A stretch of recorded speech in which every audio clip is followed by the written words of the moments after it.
హరే కృష్ణ అండి. నేను ఈరోజు భగవంతుడు పాడిన పాట భగవద్గీత డే 23 వీడియోని అప్లోడ్ చేద్దాం అనుకుంటున్నానండి.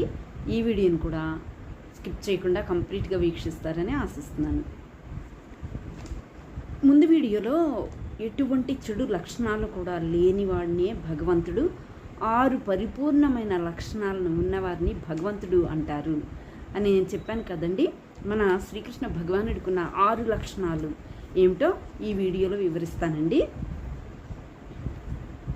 మొదటిది సకల గుణం, అంటే సౌందర్యం కలిగినవాడు. సకల సౌందర్యం కలిగినవాడు మన స్వామి అన్నమాట. శ్రీకృష్ణ భగవానుడిని ఏమంటారో తెలుసా అండి? ఆయన్ని గంధర్వకోటి కమనీయ విశేష శోభ అని అంటారటండి. అలాంటి కృష్ణుని చూస్తే మన్మధుడు కూడా కళ్ళు తిరుగుతాయట. ఆయనకు కూడా మన్మధుడే అందగాడు అని చెప్తూ ఉంటారు కదా. మన్మధుడు కూడా శ్రీకృష్ణ భగవానుని చూస్తే కళ్ళు తిరుగుతాయటండి. అందుకే ఆయన్ని మదనమోహనుడు అని అంటారు. సకల సౌందర్యం ఆయన యొక్క లక్షణం అటండి. మొదటి లక్షణం సకల సౌందర్యం. ఇక రెండవ లక్షణం సకల ఐశ్వర్యం. ఎలా? మన స్వామి లక్ష్మీపతి కదండి, లక్ష్మీదేవియే ఆయన సొంతం కదా. సకల ఐశ్వర్యం ఆయన దగ్గరే ఉంటుంది కదా. అందుకనే సకల ఐశ్వర్యవంతుడు మన స్వామి రెండవ గుణం. ఇక మూడవ గుణం ఏంటంటే సకల మహాబలవంతుడట, శక్తివంతుడట. చూసారా, ఆయన ఎడమ చేతి చిటికిన వేలితో గోవర్ధన పర్వతాన్ని ఎత్తారు కదండి. ఎంత బలవంతుడైతే అలా ఎత్తుతారండి.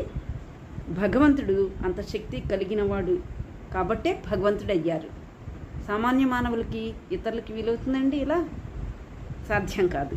నాలుగవ గుణం, స్వామికున్న నాలుగవ గుణం ఏంటంటే సకల వైభవం కలిగిన వారండి మన భగవంతుడు. భగవంతుడిని ఉత్తమ శ్లోక వక్తాయ అని అంటారు. ప్రపంచంలో ఉన్న ఉత్తమ శ్లోకాలన్నీ స్వామిని కీర్తిస్తూ ఉంటాయటండి. ఉత్తమ శ్లోకాలన్నీ మన స్వామిని కీర్తిస్తూ ఉంటాయంట.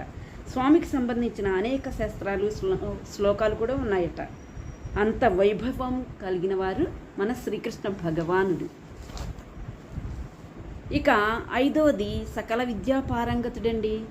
భగవంతుడు కురుక్షేత్ర మహాసంగ్రామ యుద్ధంలో మధ్యలో అర్జునుడు ఒక ప్రశ్న అడిగేటప్పటికీ భగవంతుడు, దేవుడు అంటే భగవంతుడు తరించడానికి అవసరమయ్యే మొత్తం జ్ఞానాన్ని, అంటే సామాన్య మానవుడు తరించడానికి అవసరమయ్యే మొత్తం జ్ఞానాన్ని బోధించారంట. నెక్స్ట్ వీడియోలో కంటిన్యూ చేస్తాను. హరి